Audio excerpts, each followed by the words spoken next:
So WhatsApp guys, আমি আজকে শিখাতে যাচ্ছি এই ধরনের ক্র্যাপলাইন ম্যাপ কিভাবে তৈরি করতে হয়।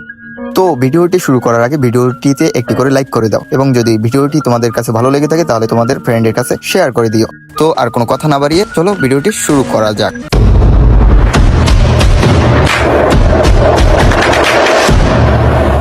তো স্পোর্টস টুর্নামেন্ট ম্যাপ তৈরি করার জন্য তোমাকে সর্বপ্রথম গেমে চলে আসতে হবে। আমি যেভাবে করতেছি তোমরা চাইলে সেম টু সেম ম্যাপ তৈরি করতে পারো, কিংবা তোমরা এটা থেকে কিছুটা ধারণা নিয়ে নিজের মতো করেও ম্যাপ তৈরি করতে পারবে। চলো ম্যাপ তৈরি শুরু করে দিই। আগে আমরা ক্র্যাপলাইনের ভিতরে ঢুকি। উপর থেকে দ্বিতীয় অপশনটিতে ক্লিক করলাম, ক্রিয়েট এ ম্যাপে ক্লিক করি। এখান থেকে টেমপ্লেট সিলেক্ট করে উইপ আউট ম্যাপটি সিলেক্ট করলাম এবং ক্রিয়েট এ ম্যাপে ক্লিক করলাম। এখান থেকে তুমি তোমার একটি পছন্দের লোকেশন বেছে নাও যেখানে তুমি ম্যাপটি তৈরি করতে চাও। আমি এই মুহূর্তে একটি লোকেশন খুঁজতেছি যে জায়গায় আমি ম্যাপ তৈরি করব।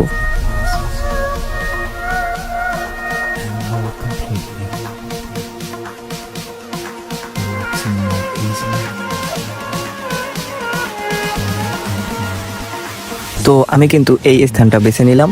তোমরা তোমাদের নিজের মতো করে একটি স্থান বেছে নিও। উপরে থাকা সেটিং এ ক্লিক করো, উপরে থাকা গেম প্লে সেটিং এ আসো। এখানে এডিট গেম প্লে রুলসে ঢুকো। যেহেতু 3টে স্কোয়াডের জন্য বানাইতেছি সেহেতু আমরা উপরে এটা 3 দিয়েছি এবং নিচের গুলো 4 রেখে দিয়েছি। জেনারেলে আসো, কুইক ইপি কনভার্সন এটি অন করে দাও। ইকোনমিতে আসো এবং শপের এই হাতুড়িতে ক্লিক করো। এখান থেকে নিজের ইচ্ছা মতো গান সিলেক্ট করতে পারো এবং যেসব গান তোমার ইচ্ছার বাইরে সেসব গানগুলো তোমরা এখান থেকে কেটে দিতে পারো। যেমন আমি এখন গানগুলো কেটে দিচ্ছি। গানটা সিলেক্ট করে এবং ক্রুজ আইকনে ক্লিক করলে গানটা কেটে যাচ্ছে। তোমরা এই জায়গায় গান ব্যতীত কোনো কিছু রাখবে না, যেমন মেডিকেট, ইনহেলার, বেস্ট, হেলমেট, অন্য কোনো কিছু রাখবে না। আমি একটি গান অ্যাড করতে চাইতেছি। চলো গান কিভাবে অ্যাড করে তোমরাও সেটা শিখে নাও।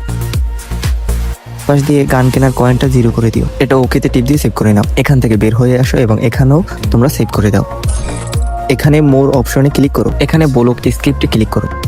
এখানে একটা স্ক্রিপ্টের লাল অ্যারো আছে, এটা তোমরা সকলেই খুঁজে বের করো, আর আমিও খুঁজে বের করতেছি। দেখো এখানে ক্লিয়ার রিসিভেবল লেভেল অবজেক্ট এই স্ক্রিপ্টটিতে একটু রং আছে। তো এখানের স্ক্রিপ্টটি আমরা কেটে নিলাম এবং এখানে নতুন একটি স্ক্রিপ্ট লাগাবো।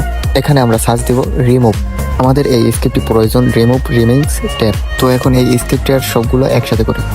এখানে প্লাস আইকনে অল সিলেক্ট করি। এখন এখানে ক্রস আইকনে ক্লিক করে বের হয়ে আসে। এখান দিয়ে আবার সেভ করে নিই। উপর থেকে সেটিং এর ভিতরে যাই এবং এখানে বেসিক সেটিং থেকে ক্লিয়ার অবজেক্টে ক্লিক করি। এতটুকু হয়ে গেছে। এখন আমরা জোন সিলেক্ট করবো, এই কারণে জুম করে জোন যে জায়গায় সিলেক্ট করবো সেই লোকেশনটা বেছে নিতে আছে। এখানে উপরে সার্চ বারে কাস্টম সেভ জোন সার্চ করো এবং কাস্টম সেভ জোনটি টেনে নিচে নিয়ে এসো।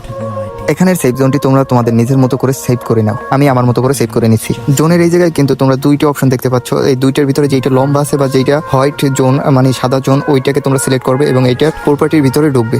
এখানে স্টার্ট রাউন্ডস এই অপশনটি দিয়ে জোনটি ছোট বড় করতে পারবে। নিচে থেকে দ্য ড্যামেজ, এই ড্যামেজটি 20 করে দিবে। ড্যামেজটি বর্তমানে 10 আছে। এখানে যে গ্রিন জোনটি আছে এটি হলো লাস্ট সেভ জোন। এটাকে তোমরা চাইলে নিজের ইচ্ছে মতো বসাতে পারবে এবং হোয়াইট জোনটিও তোমরা চাইলে নিজের ইচ্ছে মতো বসাইতে পারবে। হোয়াইট জোনটি হলো স্টার্টিং জোন। এটাকে মুভ করার জন্য তোমরা এটাকে সিলেক্ট করে নাড়াচাড়া করলে এটা মুভ হবে। তো এখন এতটুকু সেভ করে নাও। এখন এখান থেকে আমরা স্পন পয়েন্টগুলো সিলেক্ট করবো এবং স্পন পয়েন্টগুলো বিভিন্ন জায়গায় লাগাও। তোমরা তোমাদের মতো করে লাগাও। আমি আমার মতো করে স্পন পয়েন্টগুলো বিভিন্ন জায়গায় সিলেক্ট করে নিলাম। আমি কিন্তু টোটালি 3টে স্পন পয়েন্ট লাগাইছি। আর এখান থেকে জোন সিলেক্ট করে দেখতে হবে স্পন পয়েন্টগুলো জোনের ভিতরে আছে কিনা নাকি জোনের বাইরে পড়ে গেছে। তো তোমরাও এমনভাবে চেক করে নিও। এখানে এখন তোমরা স্পন পয়েন্টের প্রপার্টির ভিতরে যাও এবং এখান থেকে তোমরা 1 নম্বর স্পন পয়েন্টটিতে 1 বসাবে এবং 2 নম্বর স্পন পয়েন্টটিতে 2 বসাবে এবং 3 নম্বর স্পন পয়েন্টটিতে তোমরা 3 বসাবে। প্রত্যেকটা কাজ করার সাথে সাথে তোমরা সেটা সেভ করে রাখবা। তো স্পন পয়েন্টের কাজ শেষ হলে তোমরা সেম ভাবে ভেন্ডিং মেশিন সার্চ করো। এখন ভেন্ডিং মেশিনটা নিজের মন মতো বা নিজের যেই জায়গায় রাখার ইচ্ছা হয় সেই জায়গায় রাখতে পারো এবং এটাকে ঠিকভাবে রাখার জন্য নিচে মুভ এবং রোটেশন আছে, এই দুটো তোমরা ব্যবহার করতে পারো। বেন্ডিংটি সিলেক্ট করে তার প্রপার্টির ভিতরে ঢুকো এবং এখানে স্টোর এডিটিং এ সব সিলেক্ট করে দাও। এই এডিট করা বেন্ডিং মেশিনটিকে কপি করে প্রত্যেকটি স্পন পয়েন্টে নিয়ে গিয়ে লাগাও।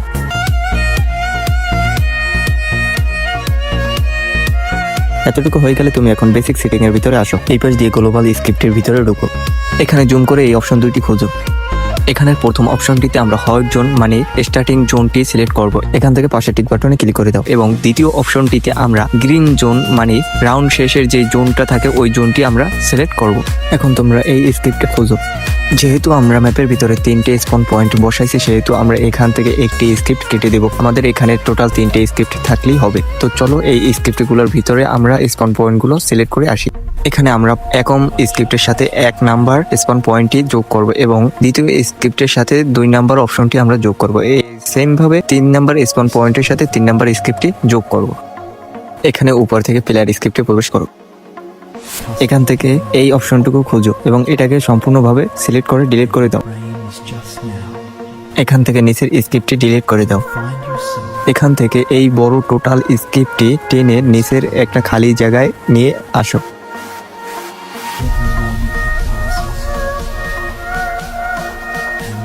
এখান থেকে উপরে 4টা স্ক্রিপ্ট আমার মতো ডিলিট করে দাও। এখানের প্লাস আইকনে ক্লিক করে নাম্বারের বক্সগুলো অ্যাড করো। এখানে ভালোভাবে খেয়াল করলে দেখবো গ্লোয়াল গ্রেনেড ইত্যাদি জিনিস রাখা আছে। এগুলো তোমরা তোমাদের নিজের মতো সেট করে রাখতে পারো কিংবা আমার মতো সেট করে রাখতে পারো। এখানে আমি গ্লোয়াল 10টা দিলাম, গ্রেনেড 2টা দিলাম, আর বাকি সব দুটো দুটো করে দিয়ে দিলাম। তো এখন এখানে স্ক্রিপ্টের কাজ শেষ, তাই এখন আমরা ক্লোজ আইকনে ক্লিক করে এখান থেকে বের হয়ে আসি। এখান থেকে আমরা সেভ করে দিই এবং প্লে নাও ক্লিক করি। তো তোমরা এখন এই জায়গা দিয়ে দেখে নিতে পারো যে ম্যাপের সবকিছু কাজ করতে আছে কিনা এবং সবকিছু ঠিকঠাক আছে কিনা। ম্যাপটি কিন্তু তৈরি করা হয়ে গেছে, কিভাবে পাবলিশ করবো সেটাও আমি দেখিয়ে দিব। যদি কারো ম্যাপ তৈরি নিয়ে কোনো সমস্যা থাকে তাহলে ডিসপ্লের উপরে ভিডিওতে থাকা যে নাম্বারটি আছে ওইটি আমার হোয়াটসঅ্যাপ নাম্বার। এই নাম্বারে আপনারা সরাসরি মেসেজ করে যোগাযোগ করতে পারেন এবং সমস্যাটির একটি স্ক্রিনশট দিয়ে ভয়েসে বলে দেবেন যে কি সমস্যা হয়েছে। তাহলে আমি আশা করি আপনাদের কিছু একটু হলেও হেল্প করতে পারবো। আর তাছাড়া কেউ মেসেজ দিয়ে বলবেন না যে ভাই আমাকে একটি ম্যাপ তৈরি করে দিন। আর আমি কিন্তু কখনোই কাউকে কোনো রকমের ম্যাপ তৈরি করে দিই না। এই ভিডিওটি যদি তোমাদের একটু কাজে আসে তাহলে আমাকে সাবস্ক্রাইব করে রাখবে। আর বিভিন্ন ধরনের ম্যাপ তৈরি নিয়ে আমি ভিডিও নিয়ে আসবো, এই কারণে হলো আমাকে সাবস্ক্রাইব করে রাখবে। এরপর কি ধরনের ম্যাপ তৈরির ভিডিও দেখতে চাও তা নিয়ে কমেন্ট করে যাও। বর্তমানে যে ম্যাপটি তৈরি করলাম সেটি কিন্তু প্রপার লেভেলে কাজ করতেছে, আর ম্যাপটি দেখতেও মোটামুটি সুন্দর হয়েছে এবং সব কিছুতেই কিন্তু কাজ করতেছে। আপনারা যদি ভালোভাবে খেয়াল করে দেখেন তাহলে সম্পূর্ণটি বুঝতে পারবেন।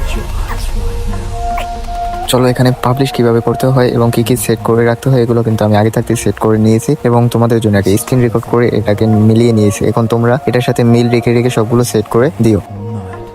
গেম প্লে টাইপের জায়গায় শুটিং সিলেক্ট করে দিও এবং এটি হলো ডিসক্রিপশনে তোমরা তোমাদের মতো দিতে পারো। আমি আমার মতো 3টা ডিসক্রিপশনে লাইন লিখে দিলাম এবং অতঃপর পাবলিশ বাটনে ক্লিক করে দিলাম। ম্যাপটি কিন্তু পাবলিক হয়ে গেছে। আর আজকের ভিডিওটি এতটুকুই ছিল, দেখা হবে পরবর্তী ভিডিওতে। তো ততক্ষণ ভালো থেকো, সুস্থ থেকো, আর কমেন্ট করে বলে দিও কি ধরনের ম্যাপের ভিডিও দেখতে চাও।